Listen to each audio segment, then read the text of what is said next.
मोदी जी के साथ क्या घटनाएं अभी चल रही हैं। अमेरिका से उनके रिश्ते, ट्रम्प के साथ मोदी जी के अपने जो रिश्ते हैं वो खराब चल रहे हैं।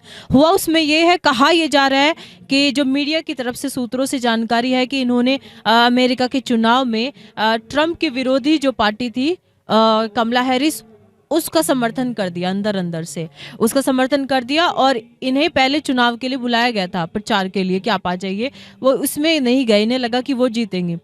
अभी क्या ट्रम्प जीत गए हैं तो उन्होंने अपने 22 तारीख को उनका जो समारोह हुआ था उसमें उन्होंने नहीं बुलाया इन्हें। और भारत के विदेश मंत्री एक हफ्ते तक अमेरिका में रहे कि बुला ले, लेकिन नहीं बुलाया। और भारत के विदेश मंत्री भी दर्शक दीर्घा में ऐसे बैठे हुए थे, तो कोई पहले वाली बात कोई नहीं रही है। अभी कल या परसों ही अमेरिका से बहुत सारे भारतीयों को वापस भेजा गया, वापस डिपोर्ट किया गया। वो अप्रवासी भारतीय, मतलब वो इलीगल तरीके से वो गए थे, लेकिन उनको डिपोर्ट किया गया है। H1B वीजा एक क्राइटेरिया है, उसमें भारतीयों के ऊपर ये सख्ती कर रहे हैं, जबकि भारतीय वहाँ की अर्थव्यवस्था में बहुत बड़ा योगदान देते हैं। एक भारतीय मूल के एक श्री राम कृष्णन है, उनको ट्रम्प की कैबिनेट में AI स्पेशलिस्ट सलाहकार का पद मिलना था, लेकिन वो उनको इसी वजह से हटा दिया गया। मतलब मिल ही गया था लेकिन अब वापस ले लिया गया ना, अब वो किसी भी कैबिनेट का हिस्सा नहीं है ट्रम्प की। तो ये जो भारत के ऊपर ये जो इंटरनेशनल लेवल पे ये सब चल रहा है, क्या ये भी ज्योतिष भी इसके संकेत दे रहा है ये सब?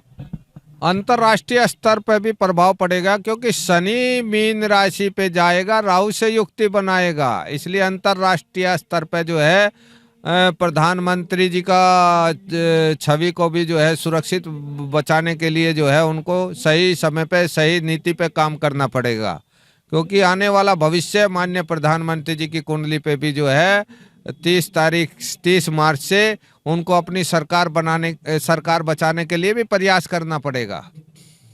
मतलब आप कह रहे हैं कि 30 मार्च के बाद केंद्र सरकार जो अभी है मोदी जी की, ये सरकार को बचाने के प्रयास करने पड़ेंगे, इस पे भी खतरा चल रहा है। हाँ, इसमें भी जब शनि मीन राशि पे आ जाएगा और राहु से युक्ति बनाएगा तो मोदी जी के सरकार को भविष्य में खतरा पैदा हो सकता है। महाराज जी, जैसे हमने बात की थी 24 तारीख को, उस दिन आपने बताया था कि महाकुंभ में भी कुछ घटनाएं हो सकती हैं, और वो बाद में प्रत्यक्ष दिखा भी, और योगी आदित्यनाथ जी के विषय में आपने बताया था। तो आप बता रहे हैं कि मोदी जी को अपनी सरकार बचाने के लिए मेहनत करनी पड़ेगी, उनकी सरकार पे संकट आ जाएगा। तो क्या ऐसी कोई घटना घटेगी?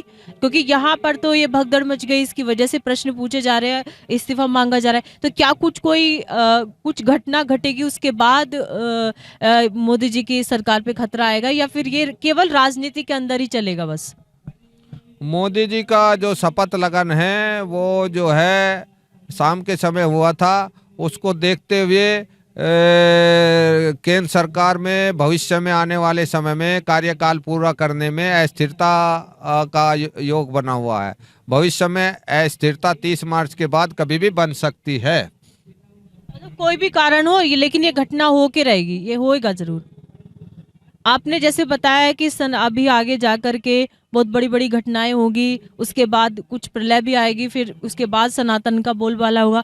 तो ये जो आपने कहा कि जो उनका शपथ ग्रहण है शाम के समय हुआ है, ये भी अपने आप कड़ी में कड़ी जुड़ती जा रही है। तो उनके शपथ ग्रहण को आप कैसे देखते हैं ज्योतिष के हिसाब से?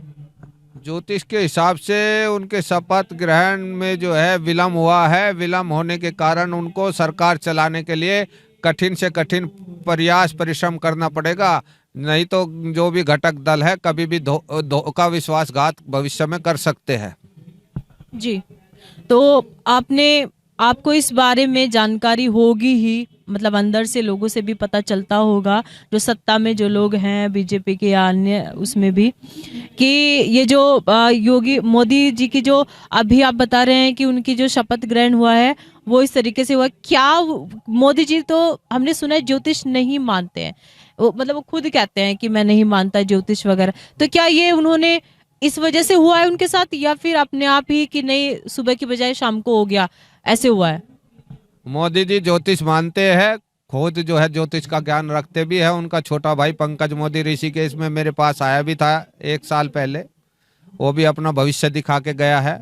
मोदी जी का परिवार जो है रामानंद संप्रदाय से उनकी माताजी जो है दीक्षा ले चुकी है और साधु संत महात्माओं से जुड़ा हुआ परिवार है मोदी जी का। इसलिए मोदी जी सात्विक है, धार्मिक है। इनकी कुंडली में जो है राजयोग है। राजयोग होते हुए भी इनको जो है कुछ ग्रह ऐसे है जो भविष्य में पीड़ित कर सकते हैं। मंगल की महादशा चल रही है और मंगल इनका जो है चंद्रमा नीच के साथ है, लगन में बैठा हुआ है, रोचक महापुरुष के है। मैंने भविष्य 2013 में किया था कि मोदी जी प्रधानमंत्री बनेंगे। मैं उस समय नैना देवी हिमाचल में था, वहाँ का अभी तक कटिंग मेरा पेपर का है। मेरी भविष्यवाणी से मोदी जी पीएम बने थे और बने रहेंगे। परंतु मैं मोदी जी को, माननीय प्रधानमंत्री जी को सतर्क करना चाहता हूँ, राष्ट्र हित में निर्णय ले और आने वाले समय में सतर्क हो जाए। जब मीन का शनि रहेगा तो सत्ता पे जो है संकट आएगा।